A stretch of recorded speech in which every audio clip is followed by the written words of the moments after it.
What's going on, everyone? Thank you for joining me back for another edition of Between Two Sticks. Looking forward to this one. Should be a fun conversation. Again, if you haven't seen the interview from the other day with SMS Fan, it is on my Twitch page. Great conversation, and thanks again to SMS for hopping on the show and being a part of it all. But yeah, let's get right into it. I got some WJC games that I need to try to figure out how to win tonight. So we'll get this thing kicked off right away. Here's the set of Between Two Sticks. Of course, your host, Big Kahuna 03. That's myself. And tonight, joining me, he's a defenseman who is plus 96 through 103 games played in the CHL. He's a season 39 WHL West Conference champion. And based on this season's stats and the criteria for management, he is a one and done manager. Welcome to the show, Sioux Greyhounds AGM, Fug84. Welcome, man. Thanks for doing this. How you doing? What's going on, boys? Don't like the criteria comment there, but it was expected, I guess. Might as well get it right out there right away. Might as well, Well, yeah. well, you can talk. We'll talk about it through the show, but I just definitely I like to put some salt in the wound, and get things spiced up right away. Um, uh, but yeah, thanks for doing this, man. I know we were talking a little bit about this, and usually I don't like to interview guys while they're in the playoffs too. So it's kind of like just waiting to see how the team did, and now that you guys are out, it's a good time to have a conversation. oh yeah, I agree. Right on. So the way we start these, one random or interesting fact about yourself. Yeah, I thought about this for the past week or so. The only thing I could really come up with is I have a daughter. She's 10 months old, and she's a handful. But her name's Penelope. She's great, man. That's awesome, man. That's awesome. 10 months, eh? 9 months. Yep. Damn, yeah, it's a handful now. Wait till she starts running around all over the place, buddy. It's gonna be She took crazy. her few steps a couple weeks ago, about a week or two ago. So. Well, it's starting then. It's starting. Oh, I know. Right on, man. Right on. All right. So let's start at the beginning. Looks like maybe the first time you signed up was season 35 after being rejected for vetting in season 34, which I saw on your news feed. I don't know how legitimate that was, but how did you hear about LG and what made you decide to join the league? So there's this guy. His name's It's Nook Time. I'm sure some of you guys. He's an old guy. Yeah, yeah. Been around forever, but it was 2017 actually. So I don't know what season that was. Late 20s maybe, early 30s. But I don't know why it says that I was rejected season 34 and not season 33. I probably tried getting vetted. Um, I don't know, 4 or 5 different times. I'm not too sure why, but that was back in the day when you had to go on Imager and take a picture of the counts that you had, your gamer score, and I'm not sure how they do it now. It might be automatic. I'd assume so, or maybe they have some kind of staff for that now. But if you've been vetted recently, I'd like to know the process on that because it was a pain doing back then. Damn, yeah. I don't know. I don't even remember. I didn't have any issues at all. I know I joined later than you, so I don't know. Yeah, I think the fly guy, he told me it might have been an issue, like because it shared gold with somebody, which made my account like silver status. I think he Oh told yeah, me that yeah, might have yeah. been it. Yeah. But yeah, I tried getting vetted for a while, and I forgot his name there, the bog. But I ended up messaging him on Xbox and joined a party with him and got me vetted there. Nice, nice. And what made you decide that you wanted to join the league? So the season that I joined, um, the Calgary Hitmen, they won the MEM previously, the season 34. They went on a I forgot what it was, 36, 37 game win streak, and Tom's, my GM of this season, messaged me on Xbox and said, "Hey man, what's going on? Heard you were good." Back then I was a threes guy, and I played with I forgot who it was, the owner of the team there that season, but I played a threes game with him, and he told Tom's about me, and Tom sent me a message, and he gave me the old spiel, and I was like, all right, I'll try to get vetted again. Got vetted, and he bid on me there, which I think is my largest contract still. I think it was 2.5. Nice, nice. 2.5. Look at you getting paid, eh? Yeah. Right on, Yeah, right on. that's my largest contracts ever since then. Nice. So Right on. And when you joined, did you enjoy it right away, or did it take some time to get used to? Because you said you were a threes guy, right? So was it something that you enjoyed right away, or did it take some time? I love I loved getting on and like having that was like LG was pretty much one of my first like leagues, like having a set time, and and guys were get on and practice, and I never had did anything like that before, so it was enjoyable at the time. But I think I got traded that season away to Moose Jaw. Top line Tom was maybe a manager there. I think he ended up being on my team this year again. He was my right defense for a while, but it's funny, like such a small community. Even 3 years ago, people are still seeing each other again and stuff. So it's pretty neat.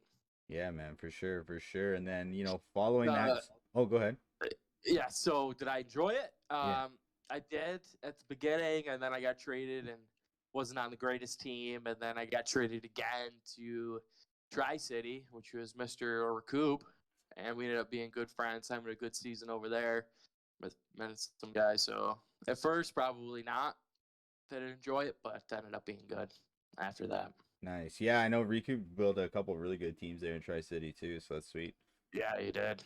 Yeah, he Yeah, had no, that Tulsa team as well with Iron Hands. yeah, yeah, for sure, for Yeah. sure. So yeah, and then following that season, you got drafted to the Devils, 87th overall. Then you kind of sat out for a few seasons. You rejoined back and ended up on a really good Silver Tips team, and you guys had an You unreal know, season. Were you happy at that point to be back in the league? And then how did you end up on that Silver Tips team?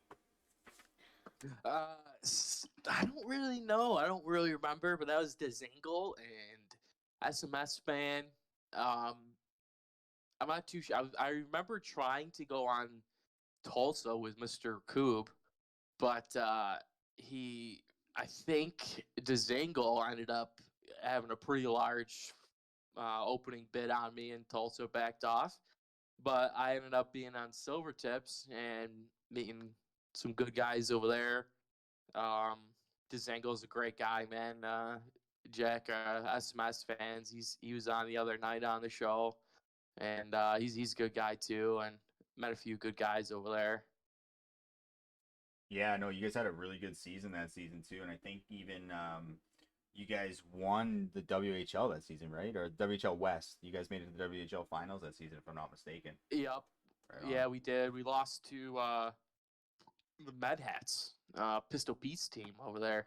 He had a really good front first two lines and ended up taking us out. But it was a good season. I don't regret anything of it. I met some awesome guys over there. That's But I think what really hurt me, SMS fan brought it up the other night. I ended up having to have pretty big surgery. I cut a whole bunch of my fingers up, and my hand doesn't work too well anymore. And I think fuck, that man. really affected me, honestly, as Yeah, funny as it sounds. that's not ideal for playing video games on a controller, buddy. That's for sure. No, I still even have problems with it now. It's pretty tough. Like, Damn. my hand starts cramping up, and like the right side, like my last two fingers, my pinky finger, my index finger, and a little bit of my middle finger, they don't work too well. So thankfully, I got my pointer and thumb working. But SMS is in the chat confirming that you were a random bid.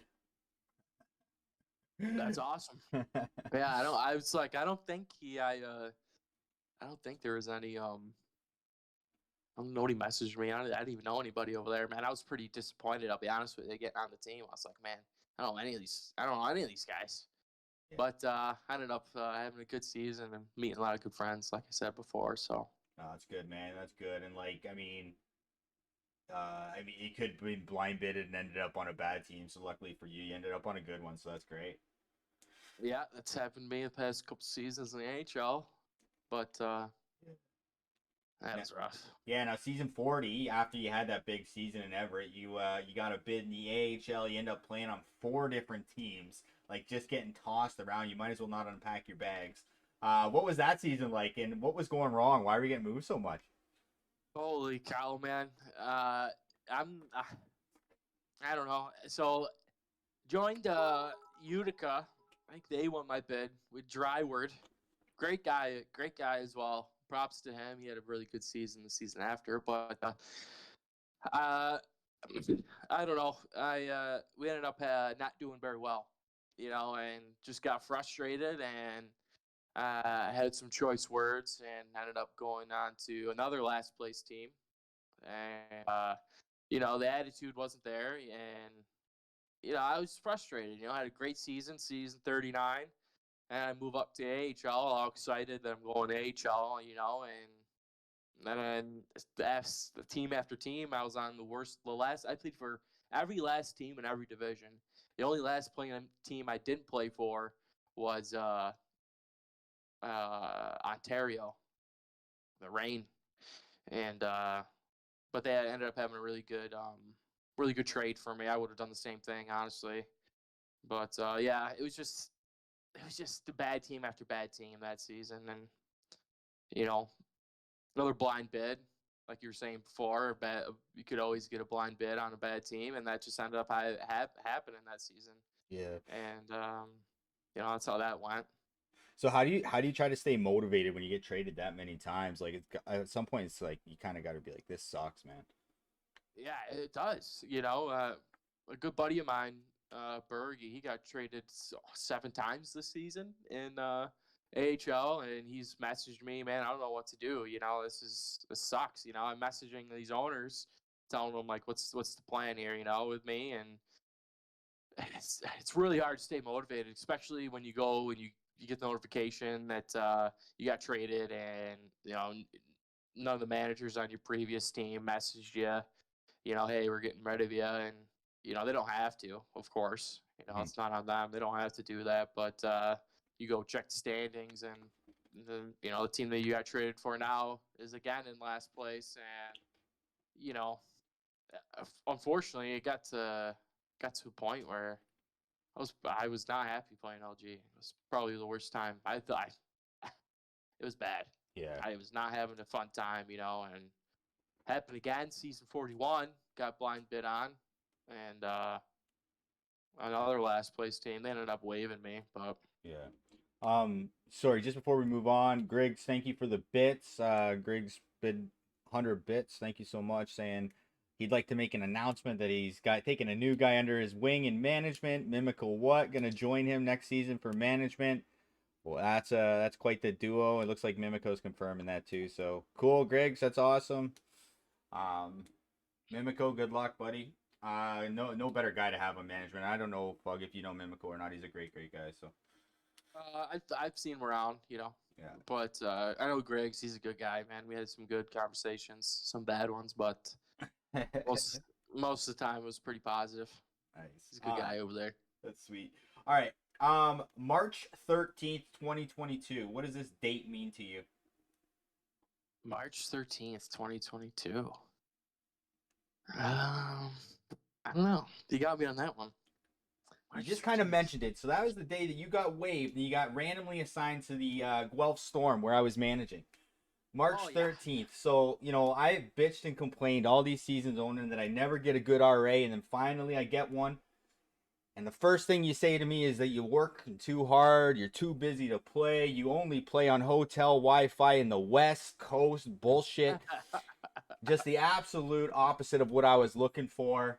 So I just wanted to see, like, hey, like, what was up? Why didn't you want to play for me? So it's not that I didn't want to play. For one, I didn't know you either, and yeah, I think about the last two things we just talked about. I was, spent the last 2 seasons on teams that I didn't know a idea who they were. And one of probably my best friend Bergie, he had a team over there. And well, I asked you, hey man, can you send me over here politely? I asked you politely. Don't leave that out. I did politely say it. I told you I'd play for you too. I said, give me a week here. But I didn't know you, dude. I didn't know who you were. You can't blame me. I spent the last 2 seasons playing with, Jim, whoever the hell it is, and I was miserable. I didn't want to play for another team. But you were the middle of the pack too, and two of the teams I wanted to go for were, leading their division, and I just had an ego, just kind of Just being giving a you a hard dickhead. time, buddy. I know we've talked about it before, but I do remember you saying that, and then literally messaging me like, "Are you not going to use me?" And then I messaged you back, being like, "Well, you told me that you can't play. You're too busy. You have bad connection. So why am I going to put you in the lineup?" But you're right. Then I ended up moving you. I moved you to your buddy's team there in Kamloops. You guys had a really good team there. Finished at the top of your division. And then you got first rounded by the Rockets. Do you want to comment a little bit about that team? Like, I know you guys had a really good team. Did you guys have a lot of Mm-hmm. fun there? And then, like, what happened in that first round? I thought there was no way you were losing that one. So, frankly, I thought that team was when I first got there. I thought that team was probably just as good or better than that Everett team I was on a few seasons prior.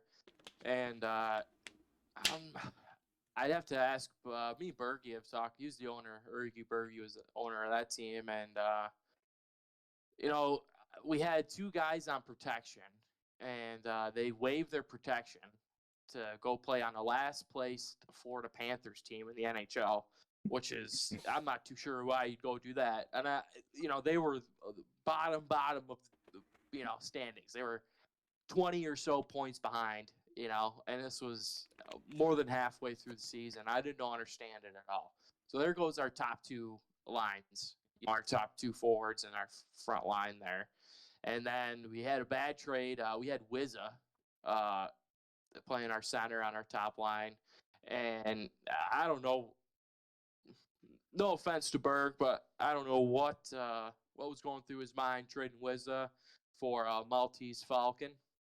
Uh, but that was not a good move. A lot of people didn't like Wizza for some reason. I loved Wizza, still do. But I don't know. It was just a bad trade, and after that happened, it was just pretty much nobody played after that. Everyone kind of felt down about losing some of our top guys. Nobody said it obviously, but you could tell everyone was pretty upset about it, and the few games that we did play out of league with Falcon just wasn't it. He's not okay player, but just terrible attitude, complained the whole time, and kind of just took everything, took the good positive vibes out of the team. When we got to the playoffs, and that Rockets team was pretty well balanced, and we went from having two pretty good lines to having only one good line, and they just ended up taking us out. Yeah, yeah, that's tough. Yeah, and you know what? It's funny. Like they're like you make one trade, and then all of a sudden your team just it changes the aspect of it. You bring a guy in that's not gelling well with the team, and it's probably around deadline time, so it's tough to you're stuck with it now. So yeah, and yeah, I remember seeing that and being like completely shocked. I didn't think the Rockets had a chance, and they took the series. So it is what it is. But then Yeah. after that season, we move on to this one, and like you decided to take management with the Sioux Greyhounds. What made you decide to get into management this season, and two, how did you get involved with the Sioux? So, the reason why I wanted to take management was,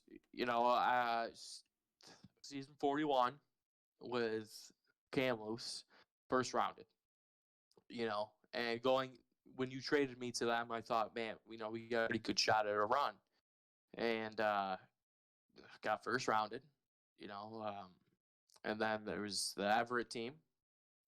We had a pretty good shot at we had a good run, but I felt we could have sold ourselves short.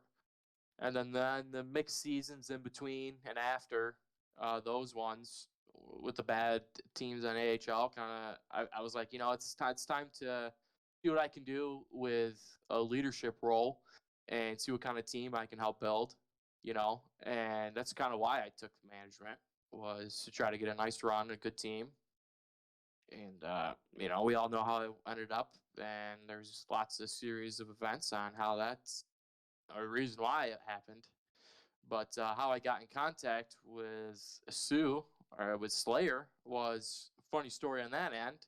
Was he was going to do Tom's, which was their GM, and then he was going to do Polish, but Polish didn't meet criteria.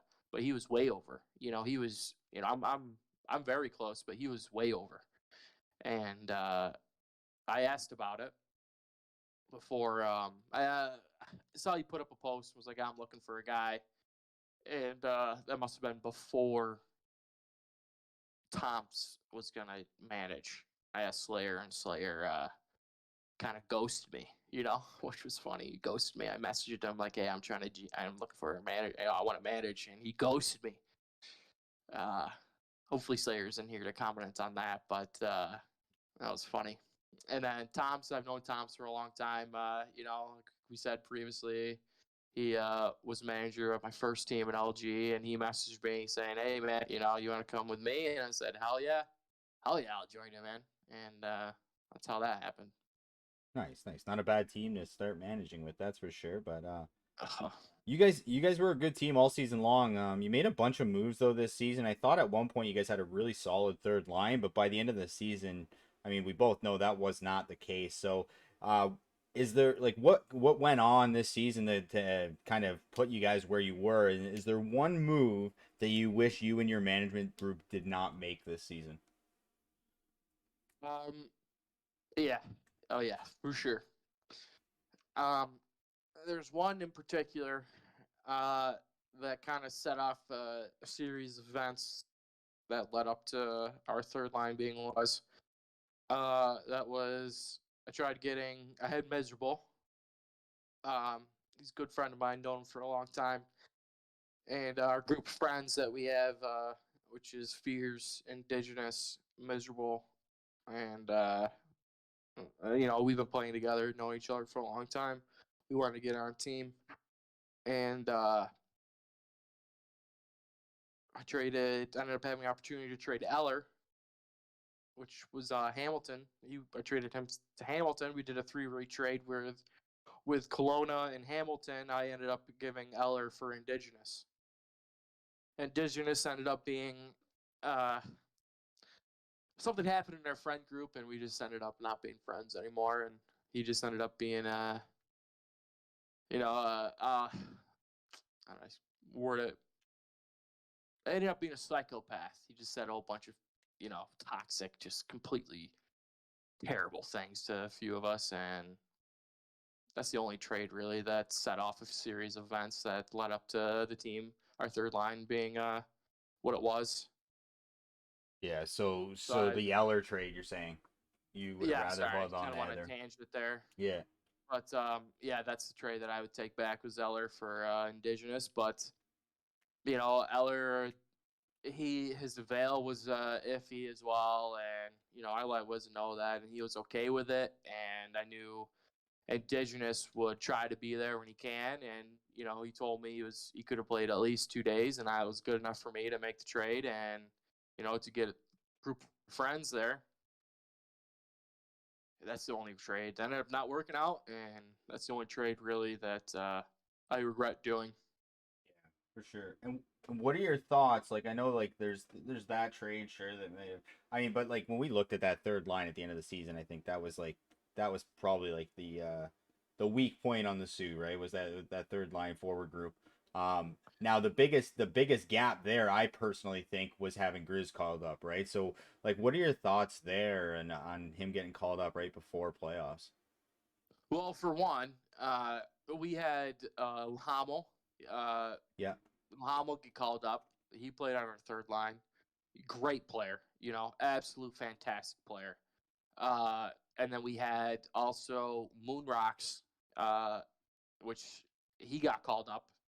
Um, and it was like a series.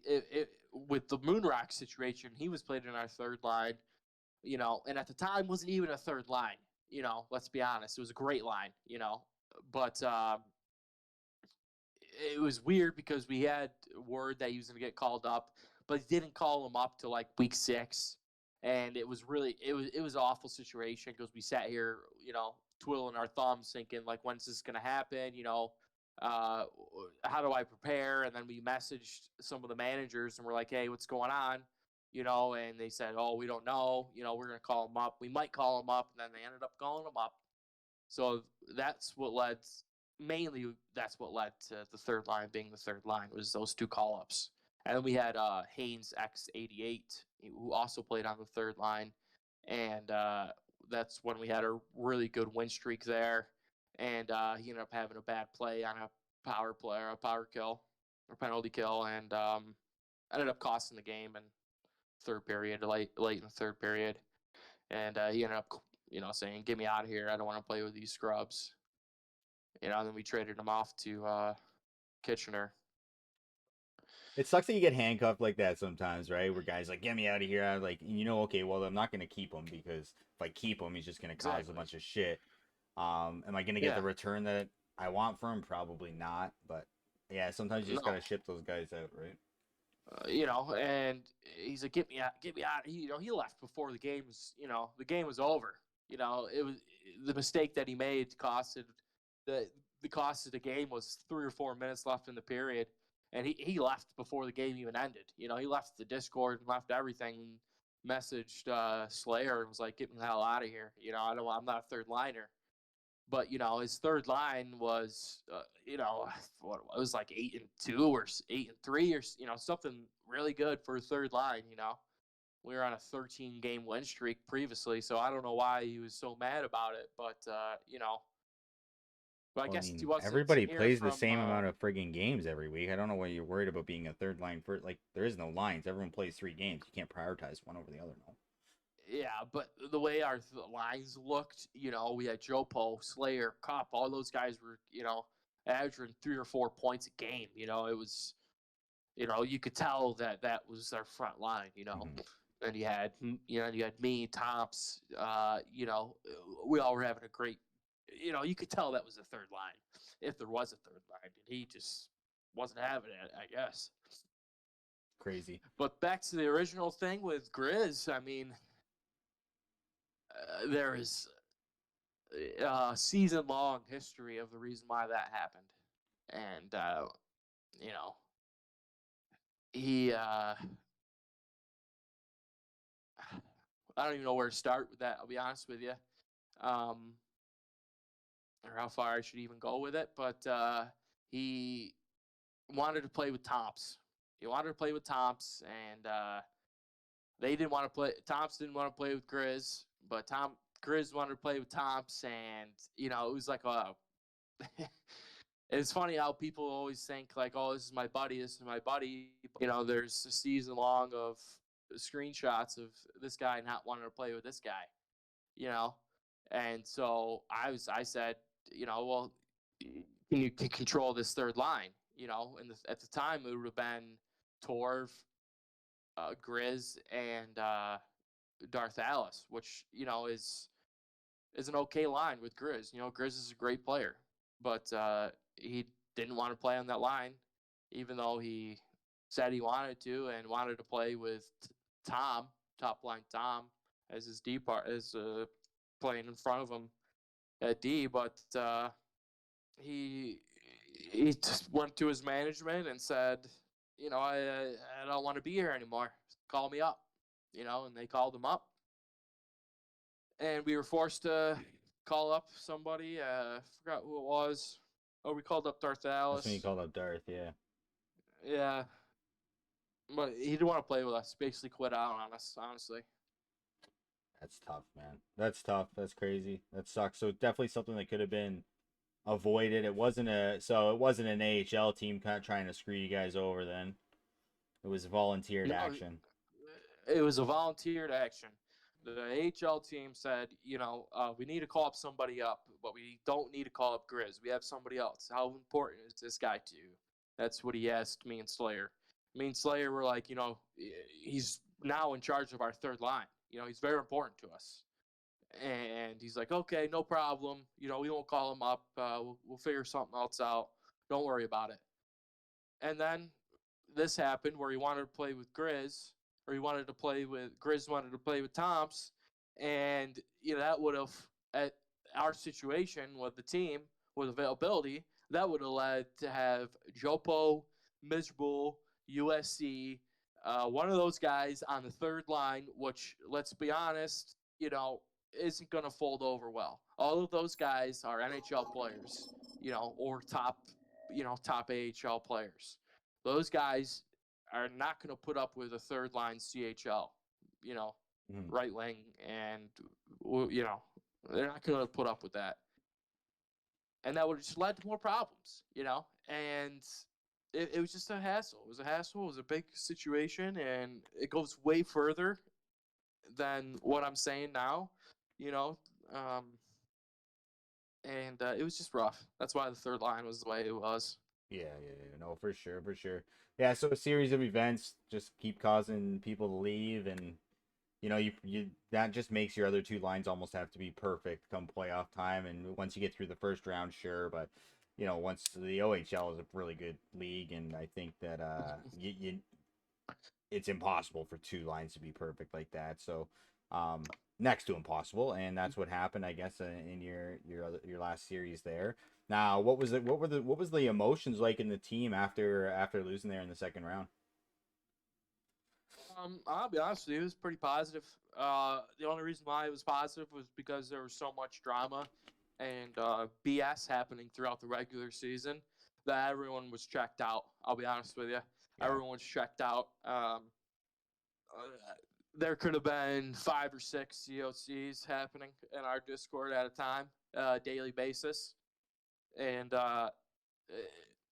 we had to call it off. It was I was at to a point with the COC thing and people calling each other names and a whole bunch of stuff happening that I almost locked down the Discord. I was about to put a 14-hour 24-hour cooldown at a time until games happened Jesus. because it was that bad. Yeah, by the time it was over in playoffs, everyone was like, all right, well, thank God that's over because I never have to talk to this guy again.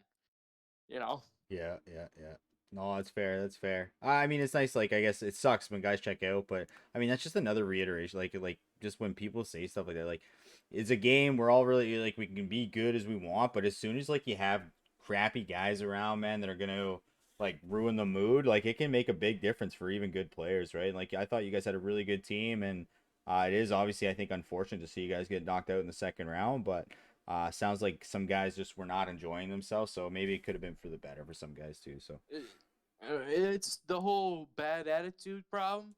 That had that was that happened the first or second week of the season with Tomps. Tomps just checked out, didn't want to manage with us, and he was pretty much MIA the entire time. I'll be honest with you. hmm Uh, pretty much just me and Slayer all the up until the end, and he just didn't want to be here, and he would never. Me and Slayer, we would be talking about trade, and Tom's wasn't about it. He didn't want to be a part of it. gotcha. He'd message back about 5 or 6 hours later, and at that time, the deal's done. hmm You know what trading is like. You've managed for the past couple seasons now. You know what it's like. Yeah.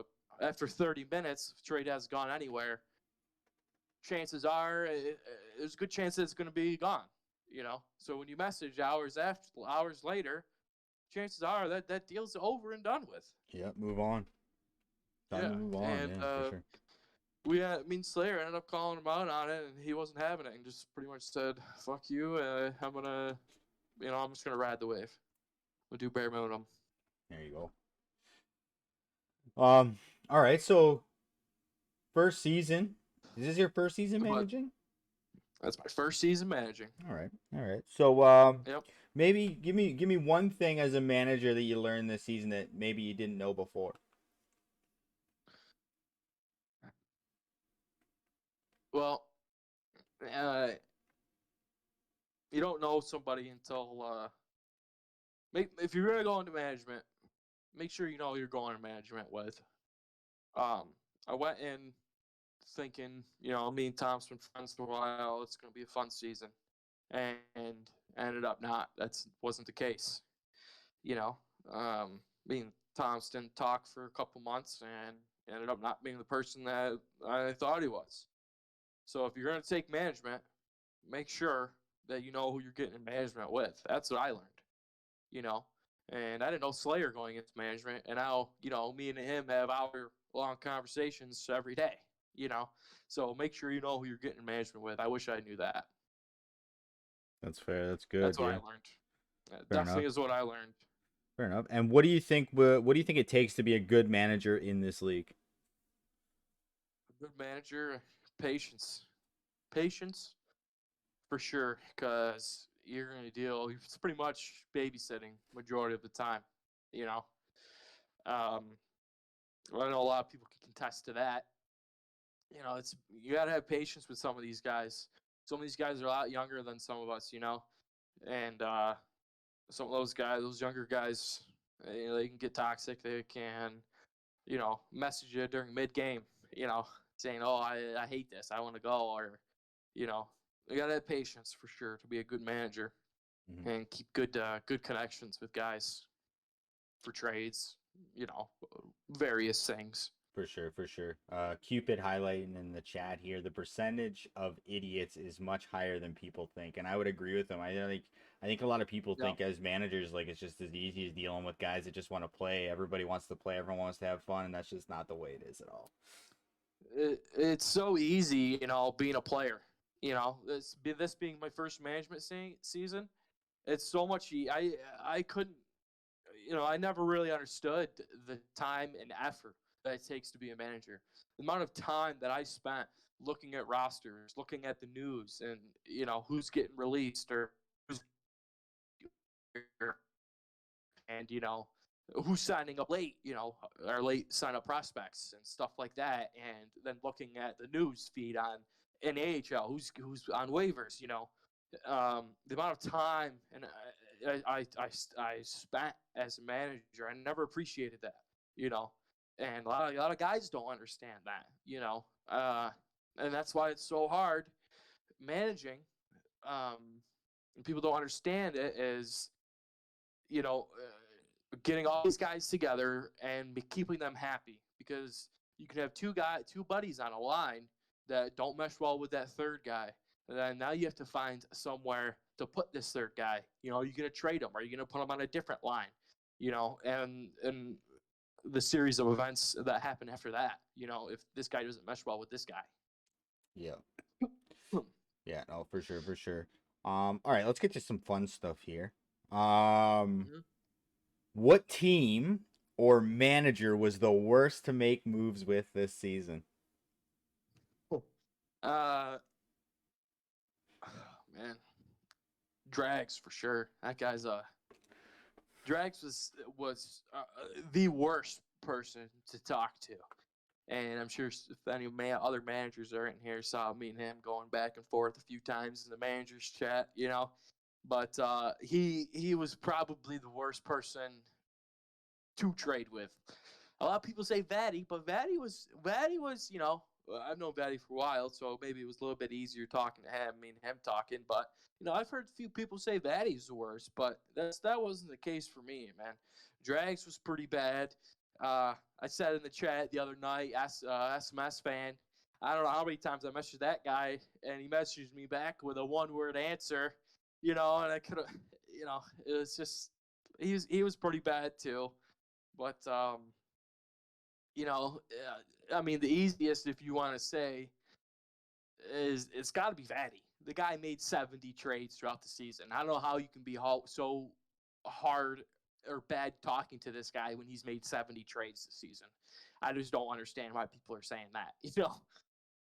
Yeah, that's fair. He did make a lot of trades this season for sure. And then at some point he decided like I'm trading everything that I get too. So I'm making trades to make trades is what he was doing, right? So It's pretty premature. I mean, he traded his entire team, and can't exactly remember, but I don't think he was very far off from that last spot in the playoffs. He was I was far pretty enough, buddy. disappointed to see that. He was far Was enough. he? Oh yeah. Yep. So, But okay, that's interesting though. So SMS too, eh? One word answers. You don't like one word answers? Is that a thing? I mean, when I'm coming to you, don't say yes, no, maybe, and then coming back. I don't like that. I want to at least have a small conversation with you. But I'm coming to you positively. I want a little bit of positivity come back to me. Small talk would be. All right. So, word to all the messengers is Fug's looking to have conversations, not make trades. uh, Oh man. All right, sweet. Next thing. What was it? It was a few weeks ago there. We were playing some games together. Me, you, Joe Paul. I think Cup played a few. And then yep. like we were having a great night. We were crushing teams, and then all of a sudden you were done. Like, do you get to just get bored of this game and just like how many games do you get in before you get bored and you're like, yeah, I'm checked out. I'm not gonna play anymore. Dude, I like know that you guys last are game we tough when you're played, dude, playing. you weren't even paying attention. You were lost. So then I kind of thought, I was like, this is definitely a common thing. This isn't just tonight. Like I got a feeling that you're kind of guy that you play a few games and you're like, yeah, I'm done, and just shut her down. It depends on the kind of games we're playing. You know, if we're playing good teams, or at least maybe not the good teams, but I don't want to play against guys that are going for hits every chance that they get. That's not. I feel like playing those guys makes you a bad player. You get bad tendencies or stuff like that. And once I start seeing that happening, I'm done, man. I'm done. I can't. It's over. Like Shoot. I'll just start doing dumb stuff. You know, having fun with it, but. Yeah. Nah, it's not like a time thing. Like I love playing hockey. Sometimes this is the only game I buy pretty much every year. So, but yeah, I get to a certain point where maybe it's a little bit of alcohol involved. I start seeing double, and that's it for me. That's it. Done. Just done. That's all right. Oh yeah. All right. So you get to be owner of the league for one day. What is the one thing that you would change? Um, management criteria. All right. I'd probably change. Uh, maybe not. No, I take that back. I take that back. One thing that I'd probably change is it's got to be something with RVs. You know, do you give them more games? I think I know that there's a few teams out there this playoff season that was having a hard time finding guys to play. You know, during playoffs, do you give them one game a series? Or do you give them you know only ECU if needed? Maybe not start the game, but is it possible if a guy lags out, and you can't find any TCs and at the end of the season they got 7 or 8 RVs sitting there doing nothing. Maybe it's not a benefit for the RV, but more as that it would be a benefit for the team. You know. Yep. No, that's fair. For sure, for sure. I've heard that a couple times, right? Like, what do we do with these late signups? How do we get them more involved? We also talked about like potentially like having guys that they sign up late and they slide under the radar with like low contracts when they're really good players. Like, yeah. I mean, Mm. it's definitely I think something the league could address. And other than that, I know you just mentioned it. You might as well talk for a second if you want about the management criteria. Uh, with management criteria, I can see it being an issue if you're managing multiple seasons in a row. Your second season you win 20 plus games. Even with that being said, with the 20 games, if you win 20, you go 20-4 as manager, you're still eligible. You're below the 85%. I think 20-4 would be 83, 84%. And since I won 21 games, now I'm zero 0.7 over the threshold, which is an issue for me. And then you go look at, it's not even just in my situation. It's AHL criteria. I was looking at the other day, the AHL criteria, the NHL criteria for to coming down and managing in the CHL. Um, for if you have played in the NHL and you want to come down and manage in the CHL, it's 55. I think 55% of the points that were available when you played the amount of games that you played. So, and that's over the course of 6 seasons. So, you go 50, you go 500 for 3 or 4 seasons in the NHL, you can come right back down and play and manage in the CHL.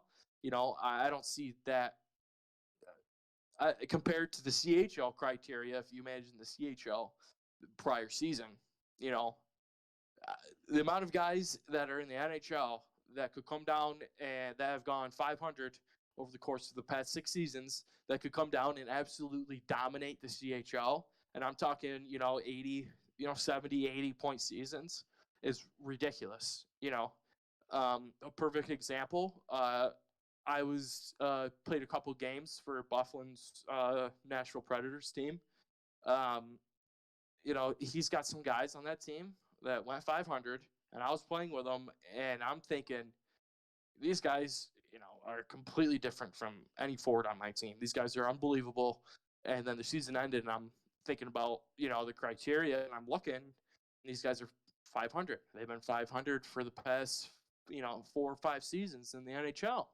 If they came down and played in the CHL, they would dominate, absolutely dominate. And the fact that me being my first time manager, and I'm 0.7% over the threshold when those guys can come down is remarkable to me. I don't understand it, especially as my first time managing. It's my Yeah. first time managing, and you know, I don't understand. I don't get it. That's fair. That's fair. Sounds like you're gonna have to take that to the bogs and fight your case. I know that there's never been a case before where they allowed it, but you know what, I would say I agree with you too. Like, first time manager, you have a good season, you don't even get an opportunity to do it again. You did it as an AGM as well, not even like an owner, so it wasn't even like 100% your team kind of idea. And to your point too, right? Like, you can, like, NHL guys can come down after like being 500. They're gonna be just as good or better. Like, they're gonna be better than some of these owners that we don't let own anymore because of their records in the CHL. So yeah, I mean, something to be said with that for sure. And again, like, for me, I think it does suck, man. Like, to think that you only get one season as a manager and then you're forced to go up, and probably, like, I mean, it'd be up to you, but like, if you don't find a group to manage with, you're just back into like, am I gonna end up on a good team, bad team again? So Well, see, the problem is, it's my first time managing. If I want to manage in the AHL, I could. The hmm problem with that is it's my first time managing. I'm not ready to go up and manage in the AHL. right. I'm not. So everything that I know now is from Slayer. Slayer's a great manager. You know, up there, top S tier managers. And everything that I know now, he taught me. But I'm not. He can go up there and manage in the AHL and be completely fine. hmm A guy like Pliny, he can go up there and manage, and I can run down the players that are Yeah. ready for something like that. But me, being my first time, I'm not ready for something like that. Yeah, no, that's fair. There's something to be said about being a good player, and there's something to be said about building a good team too, right? Like, just because you're good at the game doesn't mean you're always gonna, like, management like the back of your hand, right? Like you said, Slayer is like probably one of the top tier, like, if not the best manager in this league, like one of the top managers in this league, and always he does a lot Yeah. of good work, and so to learn from him is great, but that doesn't mean you shouldn't be allowed to manage. I agree, and Cupid saying here in the chat, like, he fought for this after season 40. He couldn't manage because he had a 65% win rate in the AHL, but they allowed CM to come down because his was at 50% in the NHL, right? So, like, that's a prime example of kind That's of what you're talking about, ridiculous. right? Like, CM should not be playing in the CHL, right? So, No, he's a great player, yeah. absolutely great player. But perfect example, you know. CM, go look at what he did, and man, he managed Belleville Senators. Uh, CM, I love CM. Known him for a little bit now. Great player, absolutely great player. And I actually tried managing with him. I had a few conversations with him to manage in season 42, but he wanted to go up to AHL, and I get that. I understand what throw yourself into into traffic there and try to prove yourself. Mhm. But personally, he wasn't ready to manage in the AHL. Some of those guys in the AHL have been managing for a long time, and you got some of those NHL guys that come down and manage in the AHL. Yep, yep, yep, I'm yep. not. I'm not. That's not something I can handle right now. Yeah, for sure. Maybe one more season in the CHL, I could possibly handle that. But that's what CHL is about, is progression. Mhm. And that goes with the players as well as the managers. When it's my first time managing, and I'm so close to that threshold, I just don't see the issue with it. And you go look, and I'm 7-18 in the AHL. You know, can you say that I'm an AHL defenseman? Maybe, you know, but I just don't. I don't see the issue with it, especially with being so close. If it's my second season and I'm winning 20 plus games, I could see that being Yeah. an issue. Yeah, yeah, that's fair. That's fair. I agree, man. I mean, I think we lose some good players, we lose some good managers because of it, but I can see why they put it in, so these guys can't do it Mm, forever. But yeah, I wonder if there is some sort of like timing they can put on it as well, as like consecutive seasons or something too. yeah, Um, but I can see why they you were could. putting that in place too. Of course, of course. I don't. I don't think. You know. I don't think someone should stay in the CHL Mhm. forever. I don't think, especially as a manager, if you're capable of going higher. Yeah, But as a manager, if you plan on going to be a player in the AHL, that's a different story. yeah, I'd love to manage again because I just love the experiences. Having that kind of power of over your team. You know, you're in control. You do a terrible job at managing, chances are you're gonna have a terrible team. You know, uh, with that, yeah, perfect example. I made a bad move, and my team suffered from it. So yeah, yeah. There you it go. was a bad Use that. move. Use that in Shouldn't. your argument too. Make sure that you use that. I mean, going back to it, it was a bad move. Yeah. I knew Eller. Eller was on the team. I had a good attitude. And I brought in a guy who I didn't. I thought he was going to be good. I had a good attitude, and it ended up not being the right call. I should have went with what I knew for sure rather than what I didn't know. You know. Yeah, yeah, for sure, man, for sure. All right. That's it for the questions for me. Like, I don't know if the chat has any questions for Fug. If you do, fire them in there. PlayStation saying free Fug. So he's in your corner by the sounds of it. But usually allow my guest to ask me one question. I don't know if you have one or not. Yeah, well, we've talked about my plans and what got me here. I mean, what's your plan for next season with a new game and you know, what are you gonna do? Okay, so at the end of the season, I was at probably like a 99.9% chance I was not going to manage again because I felt like Mm-hmm. this season was just a grind. I was just done with like babysitting guys and trying to like, get good things going, and then all of a sudden it breaks up out late way through the season because of availability or call ups, whatever it is, right? So I was just kind of Yeah. want a break. But then last week was a reminder to me that you don't get to call the shots when you're not a manager or an owner. And I worry that going into bidding, I could end up on a team and not enjoy it even more than I didn't enjoy managing this season. So I am now at a Yeah. 50-50, and I'm gonna probably do a stream at some point and just allow the viewers to decide if I manage or if I go into bidding, and then I'll do whatever the voting says. I mean, um, I think that you should personally. I think you should manage Yen because, you know, the past couple seasons, this season and last season, you did great. You know, you did great managing. You know, I think you should do it again. And exactly what you said with the calling the shots. You don't want to be stuck on a team where if you're able to manage, I think that you should, and I think people who haven't managed yet should experience that. That's And fair. you That's have no, fair. you're within the threshold, So Definitely within the threshold. yeah, so I think that you should just to get you're a great owner, great manager, and I think that you should get. I think you definitely should just to keep another good manager in the CHL. You don't want another bad manager coming in the CHL like that. Appreciate that, buddy. I appreciate that. So No, that's fair. That's fair. That makes me think even more.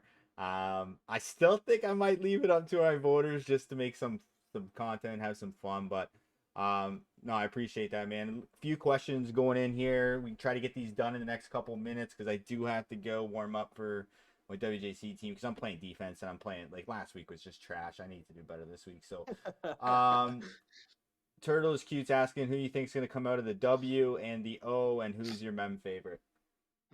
um, out of the W, uh, Portland's rocking right now, man. Uh, are they rocking? They are. They're playing well, but is the controversy through there. Um, Seattle's good, man. Seattle's very good. Seattle's a good team. I don't think I played them this season, but I definitely watched some of their playoff games in the previous rounds, and they looked very well. They looked pretty well balanced. I'd love to see them come out of W. Out of the O, um, uh, I mean, I'm gonna go with the top end here. The favorite, Kingston. Plymouth's just done too great of a job. You know, uh, another great owner.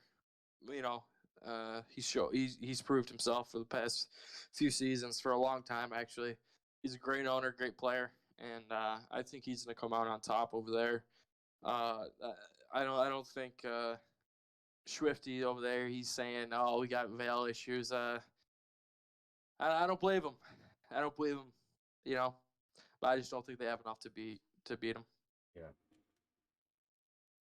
that's fair. Even with the full Vale, I just don't. I don't see. Yeah, You I know, know, man. I I know. I just don't see it. It's tough.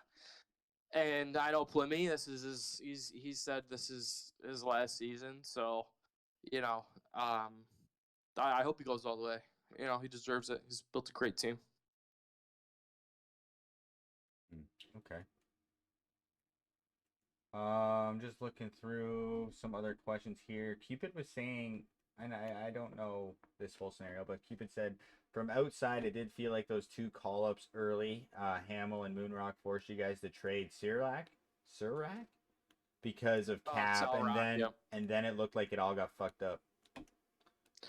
Yeah. So, like I said previously, well, for one, Sal Rock, he's a great player.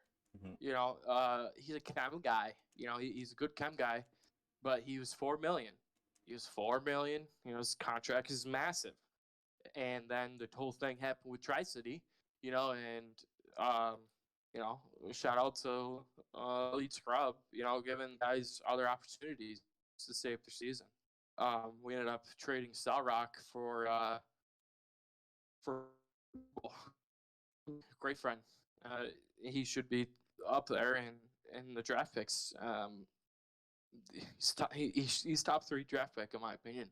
He's a great player, and he was 750K less than Salrock. I didn't want to trade Salrock, but unfortunately, with those 2 call ups that we had early in the season, and then Haynes, pretty much saying "f off," me and Slayer had to make a decision, and unfortunately for Salrock, uh, his contract was just too high, man. He's a great player, but there was an opportunity for a better player for cheaper to come. The offer came on the table, and we had to take it. Mm-hmm. Yeah, no, fair enough. And if it wasn't for that trade, we wouldn't have been able to absolutely steal USC at 1.25 from you guys. So Yeah, so quickly we'll end on that. 1 second though, because it's the Cup saying you were put into a tough situation, handled it the best that you could. Big props to Fug, guy's a beauty. Thanks, Cup. Yeah, he's a pretty good, decent dude. Now, what we're gonna end on though is that trade. I had some intel that said there was a good chance that Mr. Hamill was going to be sent down that day. So when that trade came to me, one, I was under the weather. I was in one. I know Saturn made the move, but I definitely did approve that trade because there was a good chance we were told that there was an opportunity Hamill was going to be sent down. Now, Hamill gets sent down. I don't mind that trade. USC had not joined our Discord. That guy was like, he was never going to play for us. Like, it's just the way it is. So going to playoffs, can I get a guy that's going to work? Anyways, that's the intel we had. It didn't happen. So yes, it turned out to be an absolute terrible trade. I took our beating in the manager's Discord. It was the worst trade I've ever made. Probably won't even risk it ever again. But it was a risk I was willing to take. It didn't work out, and here we are. We both never won the Mem Cup, so it doesn't matter. So the problem with the trade was, Lahama, he got called up to Chicago. He was never even supposed to get called up. I went over to Nelson Yankee, who took over the team, and said, "Hey, man, you just called this guy up, and you're damn near 40 points out from a playoff spot. You didn't even message. That's another thing. You didn't even let me know." And he said, "Oh, we're gonna send him down. No problem. We'll send him down before the deadline." I said, "All right, no problem, man." And he sent him down. He waived him for sure. And he messaged me about 10 minutes later and said 4 or 5 guys are trying to pick him up. So even if he did get sent down again after getting picked up by GRG, he wasn't going to go back. Someone else was going to claim him. Fair enough. Fair enough. Hey, take my chances, buddy. But you do have him. I'm not. Would you be able to re-sign him? Nope. I don't think so. No, he was a late AHL bid. So that's all good. It's all good. Didn't work out, and like I said, I took my beating for that trade in the manager's chat, and sometimes you gotta roll the dice, and we rolled the dice. It didn't work out, and that's just the way she goes. I'll tell you, that guy wasn't gonna play for you at all. He barely played for me. So who? USC. Yeah. Not a chance, dude. I knew he wasn't going to, and I figured I'd get something for him, but probably could have got a little bit more. But whatever. All right, let's end it there. No more questions rolling through. I gotta go play my game. Appreciate you hopping on, buddy. This was really, really fun. I enjoy these literally candid ones and guys speaking up and stuff. So that was it was a really good conversation. Appreciate you doing it, dude. Yeah, it was a lot of fun, man. I've been looking forward to this. We talked about it for a long time, so I'm really glad that I did it. I had an opportunity to do it.